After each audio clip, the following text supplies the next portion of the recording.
만나면 좋은 친구 MBC.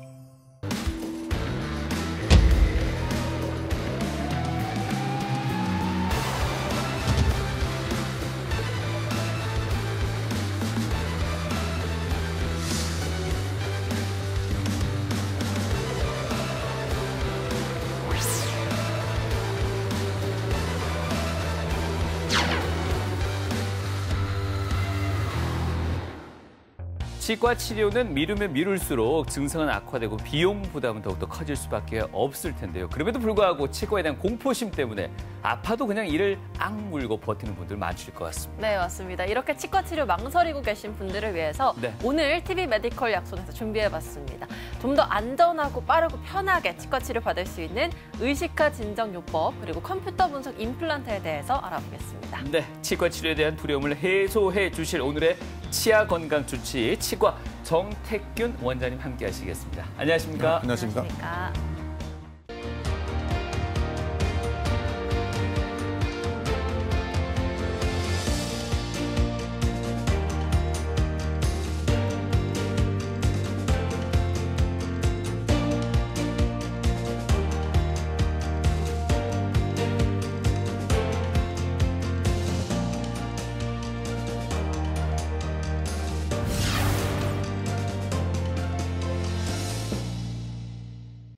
네, 저희가 근심이 사라졌을 때 알터니가 빠졌다라고 하잖아요. 근데 실제로 이가 좀 빠지게 되면 저는 근심이 더 쌓일 것 같습니다. 왜요? 씹고 뜯고 맛보는 행복을 즐길 수가 없잖아요. 그럴 수 있겠네요. 네, 그런데 원장님, 이 실제로 치아가 빠졌을 때는 이 먹지 못하는, 씹지 못하는 것보다 더 큰 문제점이 있다고요. 네, 아무래도 그런 증상이 좀 많이 있겠죠. 구취를 이제 상실하게 된 경우에는 이제 저작 기능이 상실되기 때문에 원활한 저작이 안 되면 음식 소화 흡수가 힘들게 되고 그러면 영양소 흡수가 힘들어지게 되면서 전신적인 문제가 좀 발생할 수 있고요. 그리고 전치를 상실하게 된 경우에는 심미적인 문제가 좀 생기게 되면서 사회생활이 좀 힘들어지게 되고 거기에 따라 환자분들이 우울감을 호소한 분들도 좀 계시고 아무래도 그런 문제가 조금씩 더 발생하게 됩니다. 네, 남녀노소를 불문하고 병원은 참 언제나 가고 싶지 않은 곳인데요. 네. 그중에서도 유독 발걸음을 주저하게 되는 곳이 있습니다. 바로 치과죠. 왜 이렇게 환자분들이 치과를 두려워할까요? 여러 가지 이유들이 있을 거예요. 네. 선배님은 어떤 게? 치과 자체가 싫고요. 냄새도 치과 특유의 냄새가 있어서 그것도 싫고요. 여러 가지 기계 소리들도 뭔가 소름 끼친 듯한 느낌? 예, 피할 수가 없는 것 같습니다. 구체적으로 어떤 이유 때문에 환자분들에게 좀 치과를 두려워하시는지 원장님께 여쭤볼게요. 환자분들께서 치과하면 딱 떠오르는 이미지가 아프다, 네. 무섭다. 이게 제일 많이 떠오르시고요. 거기에 대해서 오실 때 제발 안 아프게 해달라. 그리고 얼굴에 이제 물리칠까 봐 소금포를 덮는데 이걸 안 덮으면 안 되겠나. 좀 보고 싶다. 이런 분들도 계시고요. 그리고 또 하나 더 또 비싸다. 맞아요. 경제적인 원인도 좀 크겠죠. 그래서 제일 큰 원인은 아프고 무서운 게 아닐까 하는 생각이 좀 듭니다.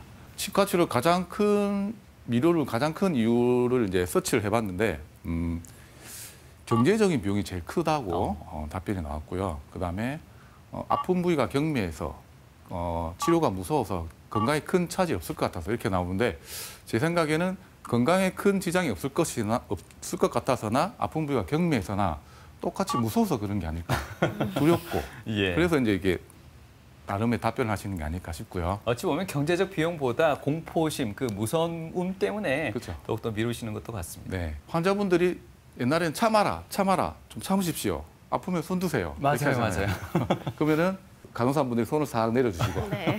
그게 좀 있는데 지금은 의식화 진정 요법이란 좋은 수식을 도입해서 이제 가수면 상태로 해서 그 환자분들이 좀 공포를 덜 느끼게 하는 치료 방법이 좀 나와 있는 것 같아요. 아무래도 그 치과 현업에서 그런 노력에도 불구하고 여전히 치과 치료를 미루시는 분들은 많을 것 같은데요.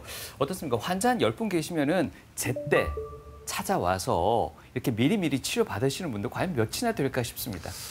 저도 그게 참 의문인데 저희끼리 우스갯소리를 하는 말이 아파야 온다.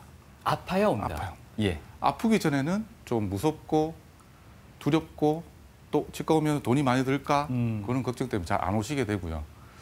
아프기 전에 오셔서 좀 빨리 치료받는 게 경제적으로도 많이 도움이 되고 덜 아프게 진료하시고 그렇지 않을까 싶습니다. 사실 환자가 이 치과에서 느낄 수 있는 공포감도 공포감이겠지만요. 좀 더 환자가 안정적인 안정감을 갖고 있다면 의사 선생님들께서도 치료하는 데도 훨씬 더 유리하지 않을까 하는 생각이 드는데 그런 면에서 본다면 의식화 진정이라는 부분이 수면이란 수식을 또 가지고 옵니다. 그만큼 환자를 좀 더 안정되게 편안한 상태에서 진료에 임하도록 만들 수 있는 게 아닐까 하는 생각이 드는데 좀 설명을 부탁드릴게요. 진정에도 여러 가지 단계가 있습니다. 예. 단계가 있고 저희가 이제 진정이란 말씀을 들으시면 이제 제일 많이 하시는 프로포폴 네. 그리고 할 때 우리 위 내시경, 대장 내시경 하실 때 프로포폴을 하면 정말 잠깐 눈 감았다가 떴는데 다 모든 검사가 끝나 있는 그렇죠. 그런 거 제일 많이 아시고 계시는데 그것보다 저희 치과에서 하는 마취는 의식화 진정요법은 요 중증도 진정 요 해가지고 프로폴보다 좀 한 단계 낮은 진정이라고 보시면 됩니다. 왜 그러냐면 입을 일단 막고 시작하기 때문에 환자를 깊은 진정까지 진정을 시키면 좀 위험한 상황이 막 닥칠 수 있는 위험이 좀 큽니다. 그래서 중증도 진정으로 해서 환자와 의사소통이 가능합니다. 의사소통하고 따로 호흡에 관해서 그게 뭐 물론 모니터링 해야 되지만 프로포폴보다는 좀 더 안전한 쪽으로 해가지고 의식화 진정요법을 하게 됐죠. 네. 전신 마취와 저희가 하는 중증도 진정의 차이점이 뭐냐면 전신 마취는 완전히 환자가 무의식 상태, 스스로 조절할 수 없는 상태까지 만들어버리게 되고요. 그리고 마취 방법은 전신 마취는 호흡기, 우리의 삭관이라고 그러죠. 입안에 인공호흡기를 넣어서 마취를 하는 거고요. 저희는 IV, 그러니까 정맥 주사를 통해서 약물로 조절을 하면서 수면 치료를 하게 되고요. 그 호흡은 자발적 호흡이 되고 저희는 전신 마취는 호흡 유도 장치가 있어야 됩니다. 인공호흡기. 그리고 치과 진정은 산소호흡기가 필요 없고 당연히 전신 마취는 인공호흡기가 있어야 되니까 인공호흡 유지 장치가 있어야 됩니다. 그리고 전신 마취를 하게 되니까 신체 부담이 아주 크고요. 회복력은 치과 진정이 아주 빠르게 되겠죠. 의식화 진정요법 제일 장점이 안정성이 아주 입증된 약물을 사용해서 하게 되고 그러므로 해서 아주 안전한 의식 진정요법입니다. 그리고 환자가 불편함과 아픔, 자기가 뭔가 자기 의사를 충분히 표현하실 수 있고요. 그리고 환자 스스로 자발적 호흡이 가능하고 그리고 합병증 부작용이 거의 없습니다. 없고 그러므로 해서 우리가 AOA를 하나 막고 하는 진정요법에서 치과 쪽에 제일 적합한 진정요법이라 할 수 있겠습니다. 이 추가적인 질문이 약물의 사용량에도 영향을 받을지는 모르겠습니다만 저희가 위장이나 대장 내시경 시에는 가끔 이렇게 또 뭐 헛소리라고 표현하나요? 예, 예기치 못한 표현들을 하게 되는데 의식화 수면 진정요법 상태에서도 그런 작용이 일어나나요? 거의 일어나지 않고요. 아. 왜 그러냐면 환자가 다 자의식을 가지고 계십니다. 자의식을 가지고 계시고 어떤 상태라고 제가 주로 환자한테 말씀을 드리냐면 아주 피곤한 날, 네. 그 아주 피곤한 날 혹시 약주 한 잔 드시면 예. 땅에서 내 몸을 끌어당긴다는 그 맞아요. 느낌이 있죠. 침대에 누우시면. 그런 느낌을 가지면서 이제 주무신다고 보시면 되고요. 그러니까 자의식은 있으시니까 크게 뭐 이상한 소리는 안 하시는데 그래도 간혹 잠꼬대처럼 뭐 하시는 분이 간혹 한 번씩 있으신데 뭐 그게 심각한 정도는 아니라고 봅니다. 수면 치료가 필요한 대상은 한마디로 정리해서 말씀드리면 무서우신 분, 아픈 게 싫으신 분, 예. 그런 분들, 불안한 사람, 트라우마 있는 사람, 특히 임플란트 사랑니, 구토반사라 그러는데 구역질이 심하신 분들도 수면을 하시면 구역질 없이 아주 편안하게 진료를 하실 수 있습니다. 결국 한마디로 말씀드렸다시피 무서운 분들, 그런 분들이 이제 하시면 좋을 것 같습니다. 네. 한 번 수면 치료를 받고 가신 분들은 무서워서 오셨는데 그 다음에 오시면 내가 왜 무서웠을까? 왜 바보같이 치과 치료를 받는데 무서워서 치과를 못 왔을까? 그렇게 말씀을 많이 하시더라고요. 그러니까 그 다음 치과 내원이 아주 자연스러워지시고요. 그래서 아주 좋은 것 같고 본인이 그 치료를 받고 치료를 어떻게 했는지 당시에는 알지만 집에 댁에 가시고 그 다음날 대부분 모르세요.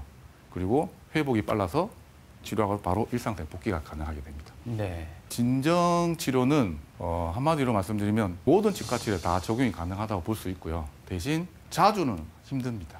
왜 그러냐면 뇌에 작용한 약물이기 때문에 이 약물이 비교적 안전하지만 계속 들어갔을 때 뇌를 자극했을 때 뇌에 어떤 영향을 미칠지는 예측이 안 되기 때문에 일주일에 한 번 정도 그 정도는 괜찮을 것 같고요. 좀 더 안전하게 하고 싶다 그러면 2, 3주에 한 번 해가지고 안전하게 편안하게 진료를 받으시면 좋을 것 같습니다. 네. 근데 앞서 성인분들도 너무 자주 하면 좋지 않다고 하셨잖아요. 네.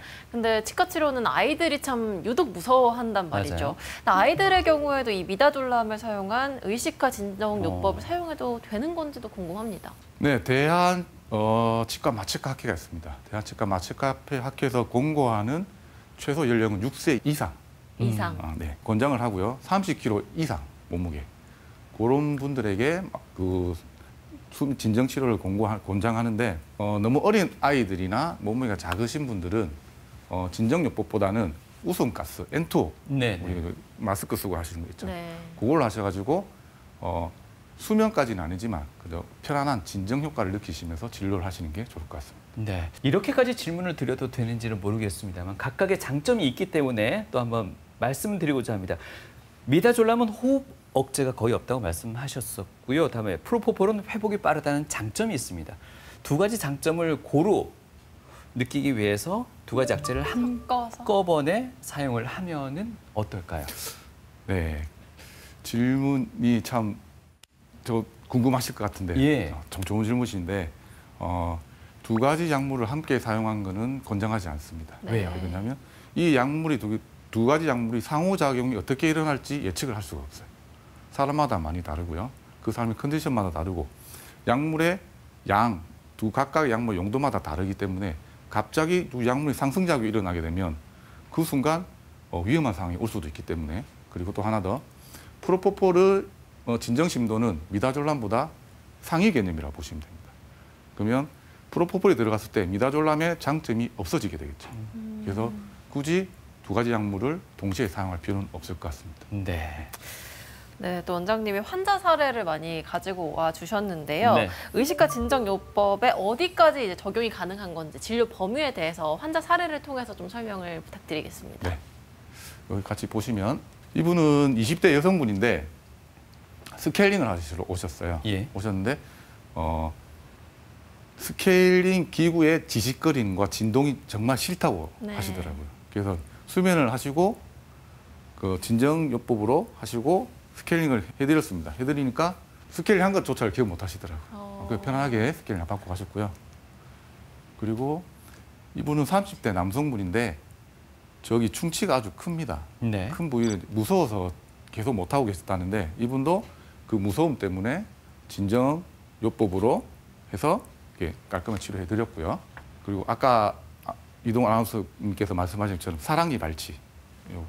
사랑니로 앞치아까지 썩게 된 상태이고 썩은 치아를 발치하는데 이분은 사랑니가 발치할 때 무섭다, 아프다 그거 너무 많이 들으셨어요. 오실 때. 처음 저 보고 하시는 말씀이 안 아프게 해주세요. 네네. 그 말씀을 제일 먼저 하시더라고요. 그러면 진정요법을 해서 발치를 하십시다. 해가지고 진정요법을 해서 발치하시고 괜찮게 가신 분이고요. 이분은 40대 여성분이신데 앞니가 흔들려서 오셨습니다. 오셨는데 옛날에 임플란트 2개를 심었을 때 그 옛날 기억이 너무 안 좋으셨어요. 심으실 때 너무 고생을 많이 하셨다고. 아프고 무섭고 너무 싫다고 하시더라고요. 그러면 그러면 진정요법을 해서 또 한번 다시 해보십시다 했는데 앞니이다 보니까 이런 분은 발치를 하고 임플란트를 하게 되면 이가 없어지게 됩니다. 40대 여성분이 앞니가 없어지면 상실감이 아주 크시게 되겠죠. 그게 밖에 사회생활 아직 못하게 되세요. 그래서 이분은 나중에 컴퓨터 분석 임플란트까지 해서 심고 이렇게 당일날 바로 앞니까지 이렇게 만들어드린 그런 케이스가 되겠습니다. 그리고 이분은 60대 남성분인데 옛날에 임플란트를 많이 하셨는데 밑에 치아가 지금 너무 안 좋아지셔가지고 저작에 문제가 좀 많이 생기셨습니다. 임플란트 하신 기억이 좋으시니까 이번에도 임플란트로 저작 기능 회복하고 싶어서 오셨는데 밑에 치아는 거의 다 발치를 하셔야 되고요. 발치하시고 하시면 임플란트 개수가 너무 많아지게 되기 때문에 네. 수면을 권유드려서 같이 수술하게 되셨습니다. 이렇게. 그리고 하루에 당일날 다 들어가게 됐습니다. 개수가 좀 세기가 좀 힘든데 이렇게 많이 들어갈 때도 환자가 수면 진정요법을 하게 되면 아주 편안하게 진료를 하실 수 있게 되겠죠. 네. 그리고 이분은 70대 여성분인데 나이도 고령이신데 어금니가 저작 기능 완전히 상실하셨고 앞니도 지금 충치가 많이 이완돼서 아주 심리적 보기가 안 좋으셨습니다. 이 환자분 같은 경우에는 틀니는 하기 싫어하셨고요. 그래서 당일날 임플란트 결정을 하시고 진정요법과 함께 요 당일날 다 한꺼번에 다 들어가게 됐습니다. 그리고 수술 당일날 이렇게 치아까지 다 만들어드리고 저작 기능을 회복시켜드렸죠. 그러니까 이렇게 되니까 환자가 이렇게 많이 하는데도 편안하게 모든 진료를 다 받고 가실 수 있게 되겠죠. 네. 이분은 60대 남성분이신데 본인은 저작 기능 회복을 좀 시켜달라. 그래가지고 개수가 많으니까 수면을 진정요법으로 해서 임플란트 같이 하십시다. 그래가지고 너무 개수가 많기 때문에 이건 컴퓨터 분석 임플란트까지 같이 하십시다. 그래야 수술 시간이 줄어들게 되겠죠. 그래서 한꺼번에 다 들어가게 되고 다 들어가서 당일날 머리까지 올려드렸습니다. 이게 개수가 너무 많을 때에도 진정요법과 컴퓨터 분석 임플란트를 통해서 편안하게 진료를 좀 받을 수 있을 것 같습니다. 이분 같은 경우도 임플란트와 뼈 이식을 같이 동반해서 수술을 해드렸고요. 뼈 임플란트 수술 방법과 진정요법과는 크게 별개라고 보시면 될 것 같습니다. 임플란트 수술을 더 편안하게 하기 위해서 진정요법이 들어온다. 이렇게 이해하시는 게 더 좋을 것 같습니다. 네. 자, 그럼에도 불구하고 제가 또 한 가지 더 드리고 싶은 질문이요. 밤에는 치통이 굉장히 심해요. 근데 아침에 깨어나면 그래도 치통이 좀 덜해서 가려던 병원마저 예약을 취소하는 경우도 아마 있을 거예요. 그런 환자분들도 있을 것 같은데 왜 유독 밤에는 이런 통증이 더 강하게 느껴질 수밖에 없는 걸까요?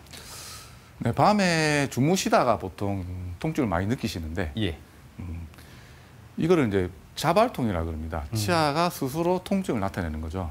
그럼 이런 경우에는 대부분 치수감염의 소견이 많고요.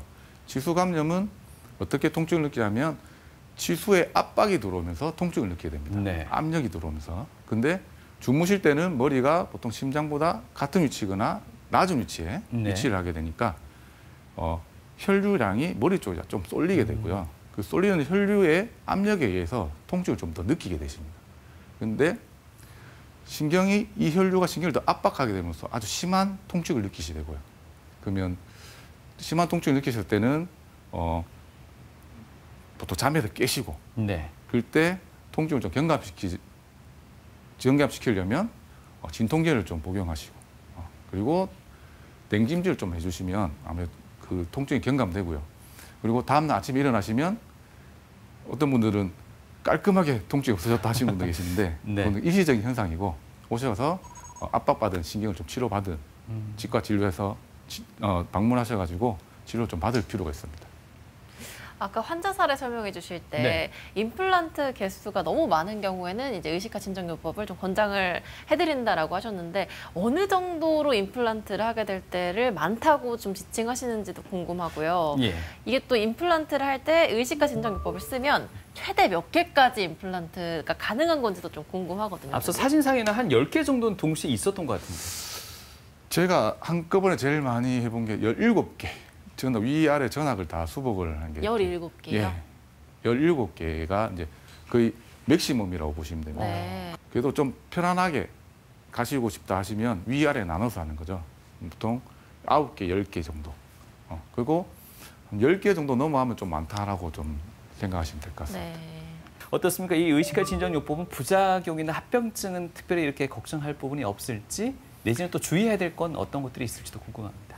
네, 이 지금 의식화 진정요법은 크게 부작용은 없다고 보시면 될 것 같고요.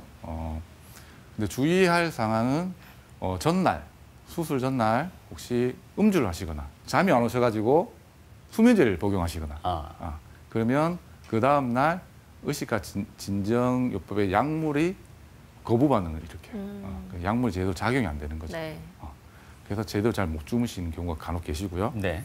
그리고 혹시 또 뇌에 작용한 약물이기 때문에 뭐 응급 상황이 생길 수가 있습니다. 그 응급 상황에 대비되어 있는 치과를 찾아주시는 게 좋을 것 같습니다.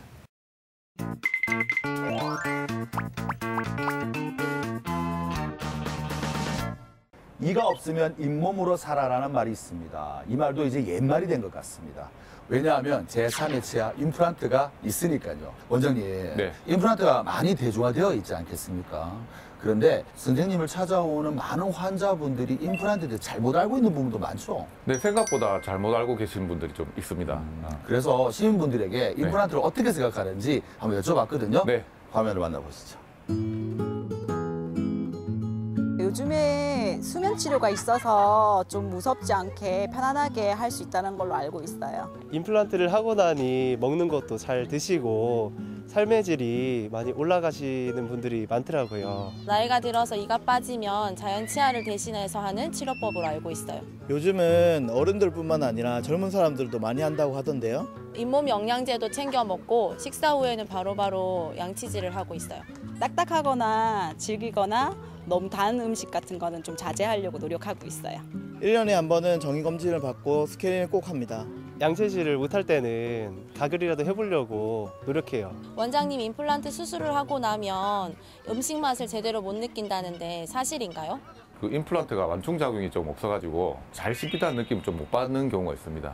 그럴 때 씹히는 맛을 좀 못 느끼는 경우가 간혹 있습니다.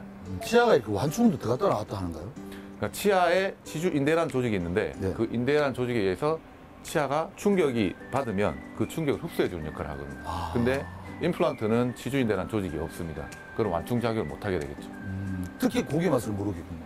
그렇죠. 고기나 딱딱한 질감, 식감 있는 음식들은 잘 모르겠는 게 좀 많습니다. 아, 그렇군요. 이번에는요, 임플란트에 관한 오해와 진실, 그리고 궁금증까지 한 번에 알아보도록 하겠습니다. 선생님, 치아라는 게 사실 시간이 지나면 빠지는 경우도 있고, 사고로 인해서 발치해야 되는 경우도 있지 않겠습니까? 네. 그런데 오랫동안 발치해둔 상태라면은 임플란트를 할 수 없다, 이런 이야기가 있거든요. 이건 좀 말이 안 되는 것 같은데, 그래도 가능하지 않을까요? 네, 가능합니다. 이제 발치하고 얼마나 지났느냐가 문제가 아니고 발치하고 나서 그 발치와 부위에 뼈가 얼마만큼 유지가 되고 있느냐, 그게 중요합니다. 제 경험으로는 99%는 가능합니다. 1%, 1% 불가능하신 분들도 뼈 이식하시고 같이 들어가면 다 임플란트는 모든 분이 다 할 수 있다고 생각합니다. 그렇군요. 이번에 궁금한 점은 보통 저도 그렇고 제가 당뇨가 좀 있습니다. 그리고 제 주위에 어르신들 네. 보면은 기본적으로 고혈압은 좀 가지고 계신 것 같고 네. 이렇게 당뇨나 고혈압처럼 평생을 좀 약으로 치료하시는 분들 같은 경우에는 임플란트를 할 수 없다 이런 이야기가 있습니다. 이건 맞는 것 같아요. 당뇨가 좀 이렇게 다른 치료에 좀 방해가 많이 되지 않을까 그런 생각이 듭니다. 네. 당뇨가 좀 방해가 되긴 하지만 결론부터 말씀드리면 임플란트랑 당뇨는 긴밀한 관계를 가지고 있지만 당뇨 때문에 임플란트를 못 하지는 않고요. 고혈압도 마찬가지입니다. 뭐가 문제가 되냐면 그 당에 의해서 혈액순환이 잘 안 되게 됩니다. 근데 구강은 말초 조직입니다. 피가 제일 마지막으로 들어가는 조직이기 때문에 임플란트 수술하고 나서 낫는데 문제가 생길 수가 있어요. 식이 조절이라든지 아니면 인슐린 혹은 뭐 먹는 약에 의해서 당뇨가 충분히 조절되시면 혈액순환이 충분히 된다고 판단하고 임플란트 수술하는데 크게 문제가 없을 겁니다. 그럼 당뇨부터 관리가 좀 된 상태에서 임플란트를 시도해 볼 수 있겠군요. 네, 맞습니다. 고혈압은요? 고혈압도 마찬가지로 압력에 의해서 지혈이 안 되는 게 문제가 될 수 있습니다. 아, 그래요? 그것 또한 충분히 지혈을 시켜서 보내드리기 때문에 걱정 안 하셔도 될 것 같습니다. 네, 치아 건강과 임플란트에 대한 궁금증, 질문 있습니다를 통해서 만나봤습니다. 네. 치과 치료 두려워하시는 분들 중에는요, 또 점점 나이가 들수록 임플란트 걱정하시는 분들 많으실 맞아요. 겁니다. 이번에는요, 환자들의 부담을 좀 덜어줄 수 있는 네. 최신 임플란트 기술에 대해서 알아보도록 하겠습니다. 과거만 해도 임플란트 시술량이 상당히 제한적이었지만 지금은 아주 많이 대중화됐다고 볼 수 있는 시기가 된 것 같은데요. 임플란트가 국내에 처음으로 도입된 시기도 궁금하고요. 과거의 어떤 기술력과 비교해서 어느 정도의 차이가 있는지도 궁금합니다. 네, 임플란트는 처음에 1990년도에 도입이 됐고요. 옛날에 과거의 임플란트는 환자의 상태는 배제시키고 물론 환자 있지만 환자의 불편함, 무서움 그런 배제시키고 임플란트를 어떻게 골융합을 시켜서 그 기능을 하게 할 것인지 거기에 초점이 많이 맞춰져 있었습니다. 그래서 뼈이식이라든지 그런 부분을 최소화하면서 최대한 뼈를 찾아서 심는 그런 수식이었고요. 그러다 보니까 임플란트 심는 분도 많이 제한이 있었고 근데 지금은 임플란트 연구도 많이 이루어지고 그리고 발달이 많이 되고 하나 더 컴퓨터 기술과 우리 스캔이라 하죠. 그 바깥의 모양을 컴퓨터 안에 데이터를 가져오는 그런 기술이 많이 발전이 되면서 지금은 포커스는 환자분이 어떻게 임플란트를 편안하게 진료받을 수 있는지 거기에 포커스가 많이 맞춰져 있는 상태고요.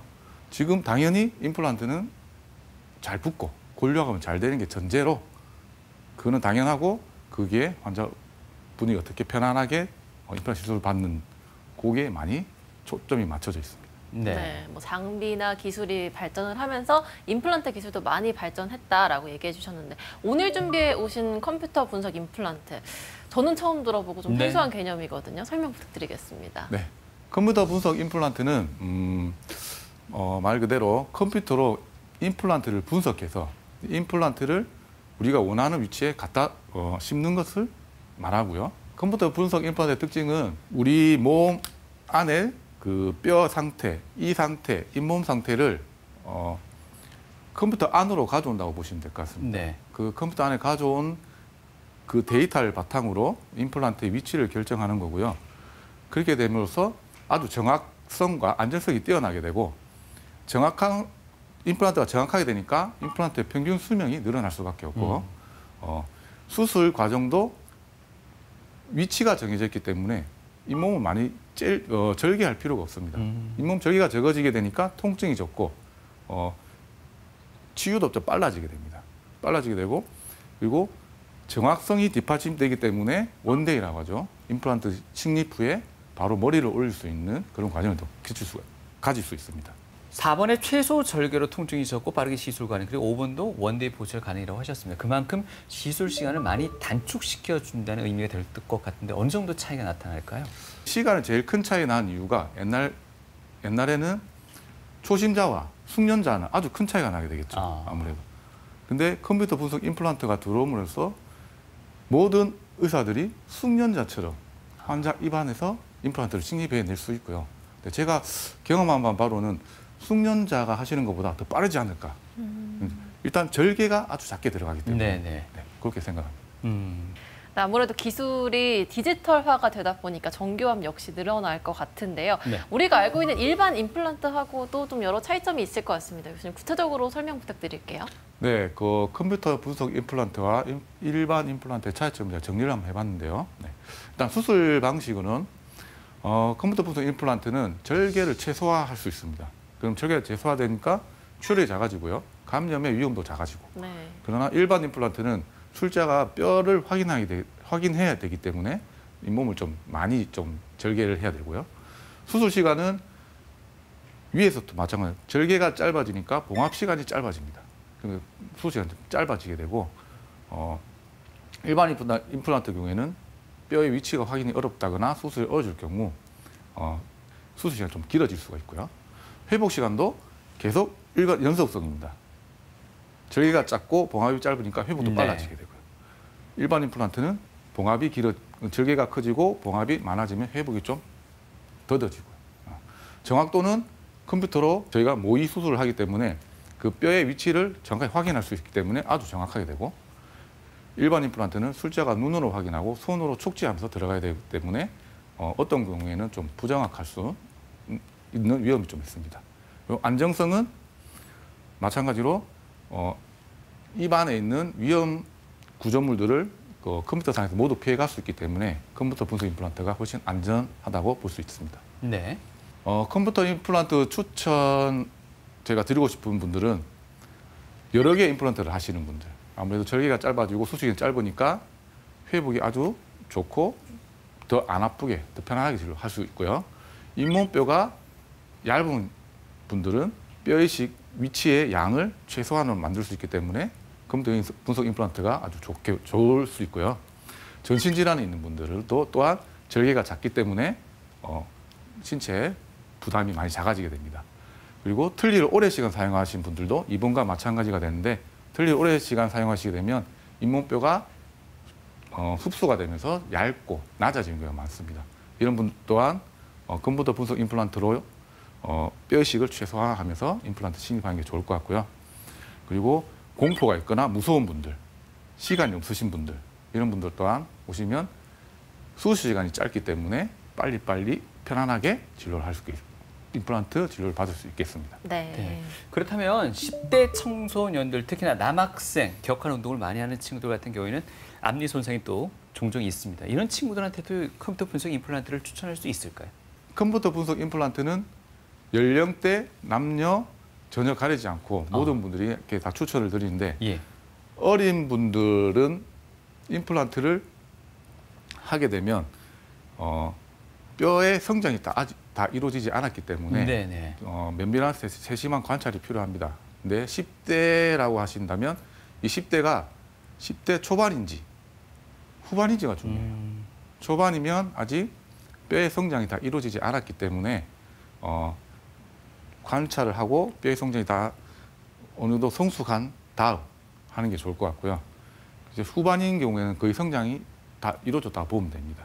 대신 치열의 발달은 아직 좀 더 남아있기 때문에 임플란트에는 무리는 없지만 나중에 이빨 상부 보철이 들어갔을 때 이 상부 보철이 나머지 치열의 성장에 못 따라가기 때문에 이 상부 보철을 나중에 한번 바꿔준다 생각하고 계속 둔치를 둘 수는 없으니까 임플란트 시술을 받는 게 좋을 것 같습니다. 네, 또 컴퓨터 분석 임플란트라고 하면 막연하게는 뭐 컴퓨터로 분석을 해서 좀 더 정교하게 치아를 임플란트를 심는다. 이 정도로 이해가 되긴 하는데 구체적으로 어떤 원리로 이 수술이 진행되는지도 궁금하거든요. 네, 컴퓨터 분석을 하기 위해서는 우리 아날로그를 디지털화할 필요가 있습니다. 우리 아날로그는 우리 입안에 있는 이 모든 상황이 아날로그고요. 이 아날로그를 디지털화하기 위해서 입안에 있는 여러 가지 치아, 잇몸, 뼈 상태를 스캔을 떠서 컴퓨터 데이터로 가져오게 됩니다. 저기 앞에 이게 이제 스캔 뜬 모양이고요.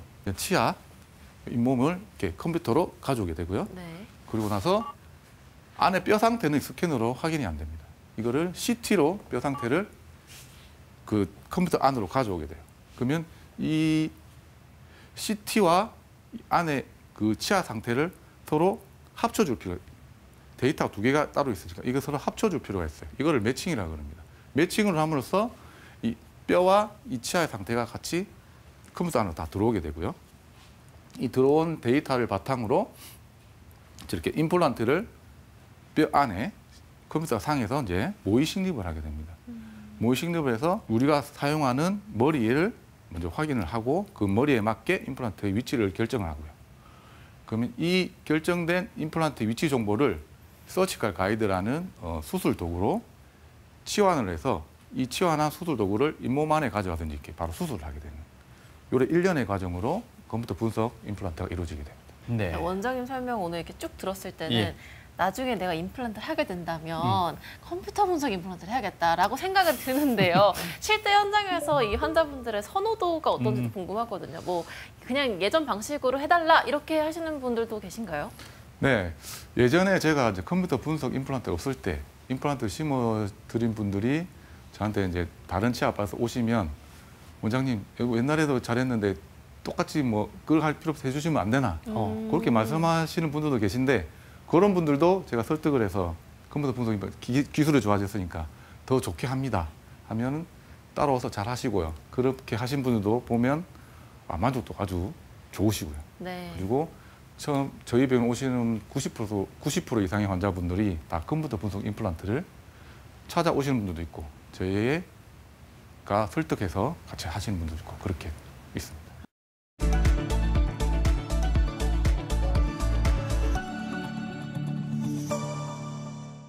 5가지 복 중 가장 으뜸으로 치는 게 아무래도 치아 건강이 아닐까 그런 생각이 듭니다.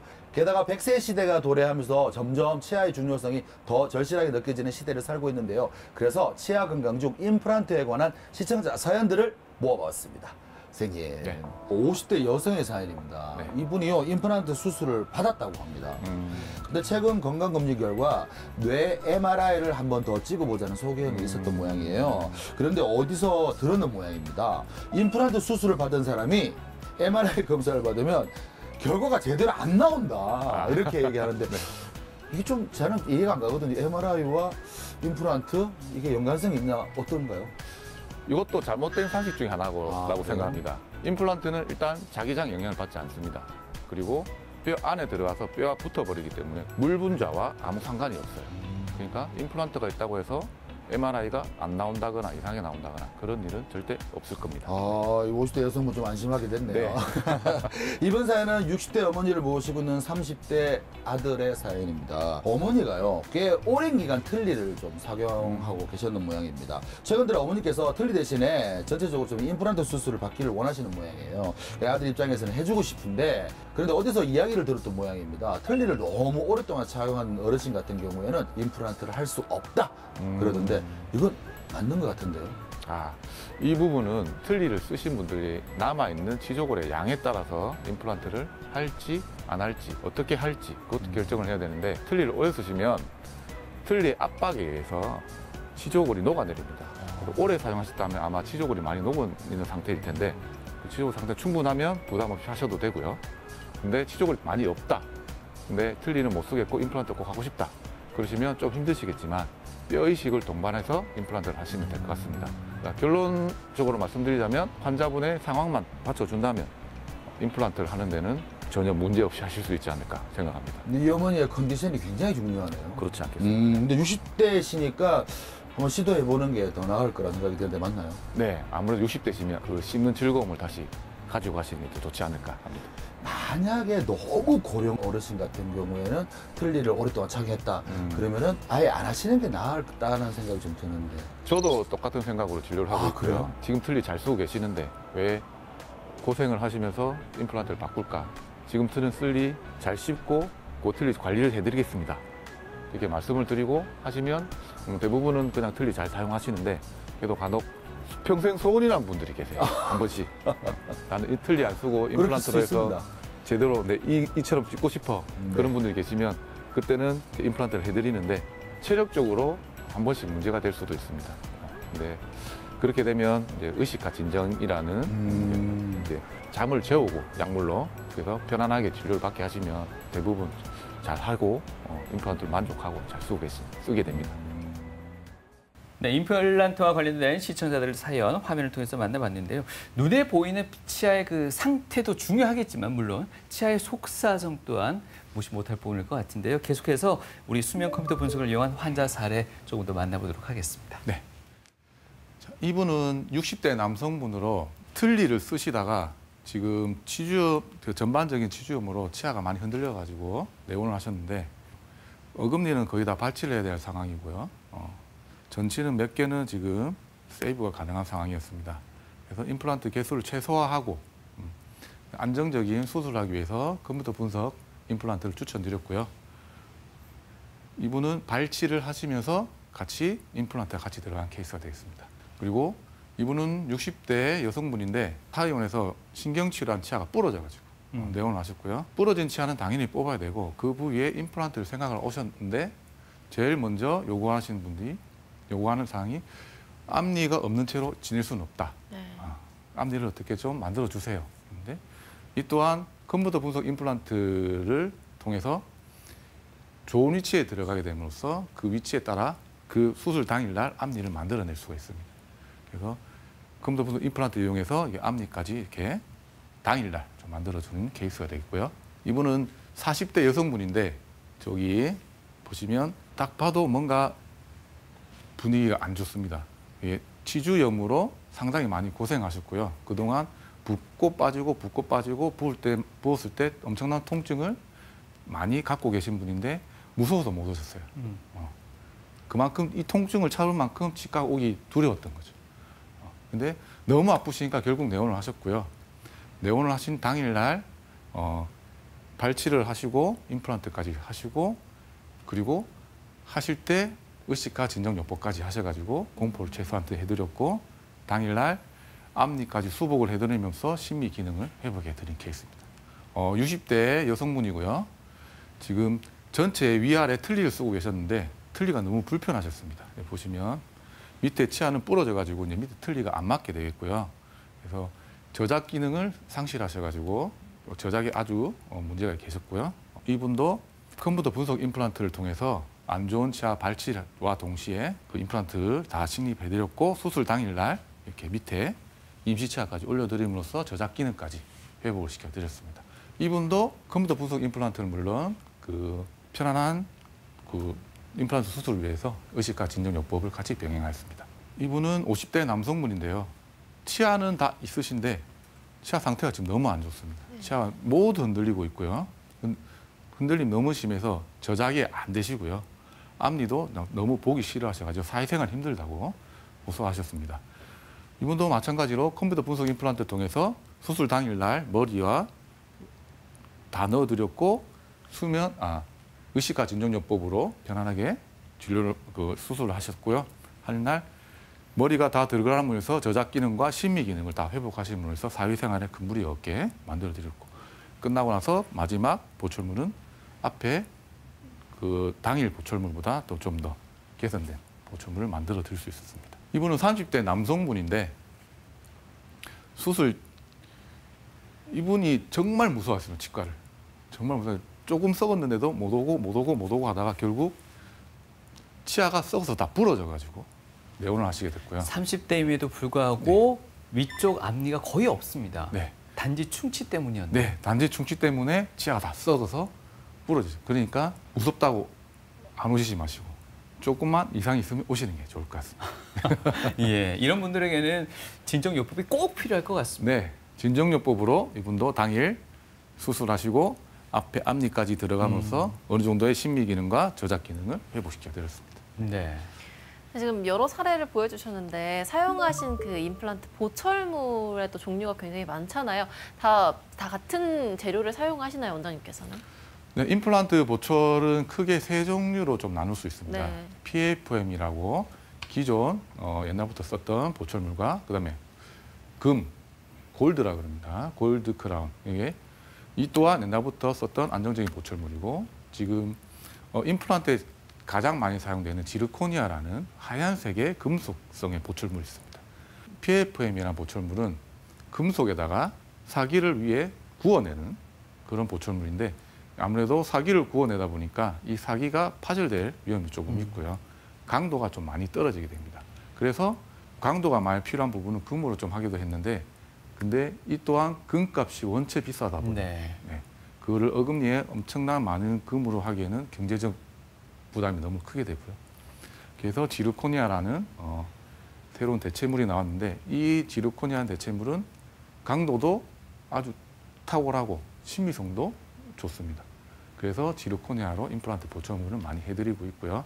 제가 생각하는 가장 큰 장점은 지르코니아의 치태, 치석이 잘 달라붙지가 않아요. 그래서 잇몸 반응이 아주 좋은 장점이 있습니다. 네, 말씀하신 그런 좋은 재료를 사용하더라도 그리고 또 임플란트가 아니라 컴퓨터 분석 임플란트, 거기다 수면 컴퓨터 분석 임플란트를 했다고 해서 모든 치과 치료가 끝이 나는 건 아닐 것 같습니다. 임플란트 이후에 또 주의해야 될 것들도 여전히 많을 것 같습니다. 네, 임플란트를 하셨다고 해서 임플란트가 만병통치약은 아닙니다. 예. 임플란트는 치아가 상실된 부분을 회복시켜주는 거고요. 회복된 이 임플란트가 질병에 이완이 안 된다는 보장은 없습니다. 그러니까 임플란트를 하시고면 다시 한번 나의 치아를 얻었다. 다시 한번 두 번째 기회를 얻었다 생각을 하시고 관리를 아주 잘 하시고요. 특히 정기적으로 치과에 내원하셔서 검진을 받는 게 제일 좋을 것 같습니다. 네.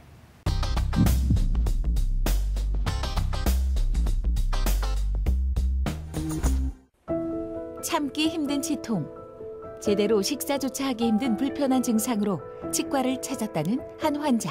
10년 전에 어금니가 너무 아파서 치료를 했는데 치료를 하다가 안 돼서 거기 병원에서 이빨을 빼고 기다리고 있다가 너무 좀 불편해서 여기를 왔습니다. 뭘 못 먹기 때문에 아주 불편하죠. 뭘 먹을 수가 없으니까. 통증은 이제 막 이빨을 빼버리니까는 괜찮더라고요. 빼기 전에는 엄청 아팠거든요. 그래서 이빨을 뺐습니다. 거기가 이거 흔들려서 빠지신 거죠? 네. 지금 뼈 상태도 좀 그러고요. 이발 상태를 좀 먼저 확인해 보고요. 제가 어떻게 수술할지 말씀을 좀 드리겠습니다. 어금니 부위의 임플란트 치료 후 앞니 역시 치료가 필요한 상황. 환자의 구강 상태를 고려한 맞춤형 임플란트 치료 계획을 수립한다.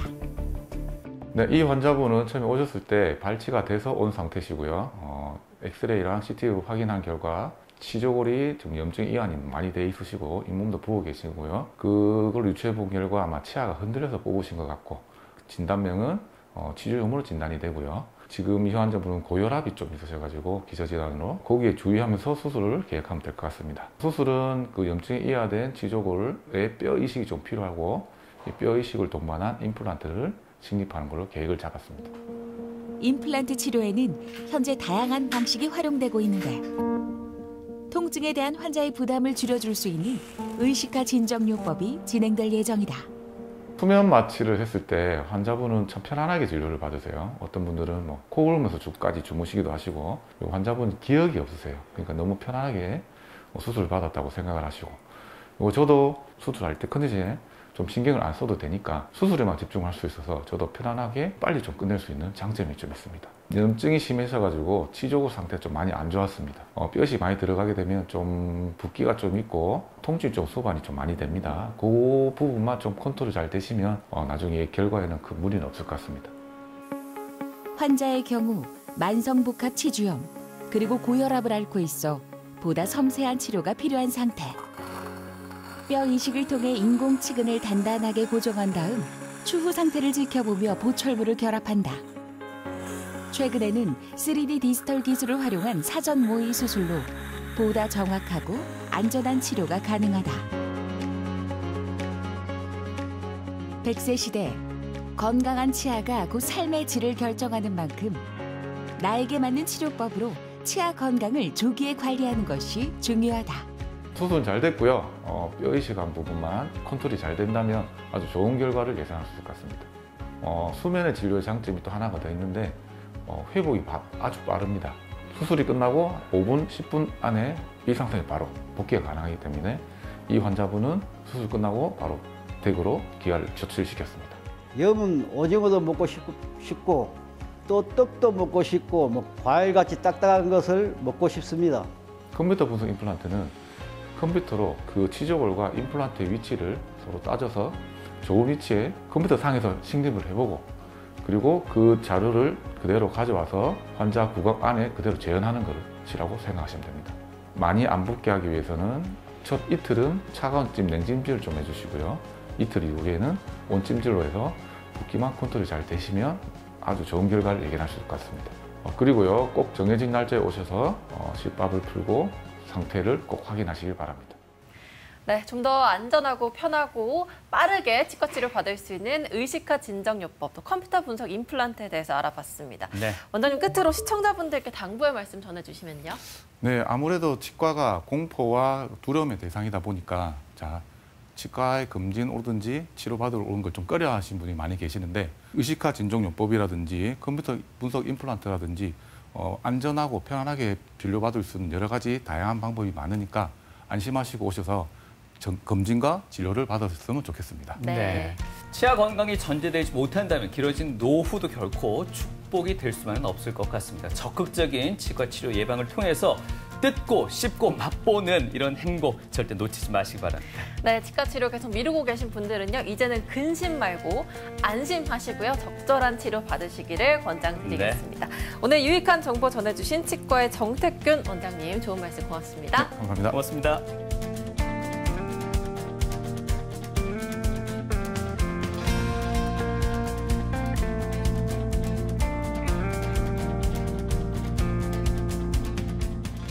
틀니 상태에 오셔가지고 위아래 임플란트 다 심고 틀니를 안 쓰게 자연치처럼 쓰게 만들어드리는 환자가 한 분 계십니다. 틀니가 없어지고 임플란트가 들어가서 이제 저작하기 시작하니까 너무 좋아하시죠. 꼈다 뺐다 안 해도 되고 씹는 힘도 더 좋아지고. 그런데 이제 이 환자분이 임플란트를 했는데 자꾸 임플란트 좀 낮아지는 그런 경향이 좀 있어요. 어금 쪽에 높이가 낮아지게 되니까 안 씹히는 거예요. 환자분한테 저희는 미리 말씀을 드립니다. 낮아지면 또 높이를 올려서 다시 쉽게 만들어줄 수 있다. 그래서 그렇게 높여드렸는데 또 낮아지는 거예요. 이거를 한 2년에서 3년가량 했는 것 같습니다. 보통 환자분 같았으면 한 3-4번째쯤에는 화를 버럭 내시거든요. 근데 그분은 아이고 원장님 감사합니다 하고 가실 때마다 감사합니다. 틀니 안 쓰게 해줘서 감사합니다. 아이고 또 다시 씻게 해줘서 감사합니다. 너무 고마워하시더라고요. 지금 안 오신 지 한 2-3년쯤 되셨는데 한 번씩 직원들한테 한번 잘 계시나 한번 안부 인사 드려봐라 하면은 너무 잘 씻고 있다고 항상 감사하다는 말씀을 하시니까 저도 거기서 원동력을 얻지 않을까 싶습니다. 학회에서 이런 말이 좀 나오고 있습니다. 치배를 연구를 해서 인공 치배를 만드는 겁니다. 치배란 뭐냐면 치아의 전 단계인 그 씨앗이라고 보시면 되죠.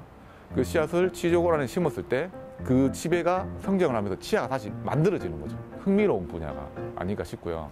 만약에 그게 성공을 하게 된다면 치과에 또 획기적인 변화가 있지 않을까. 근데 아직 초기 단계고 이제 연구만 시작됐다는 말을 들었고 저도 관심을 가지고 지켜봐야 되겠죠.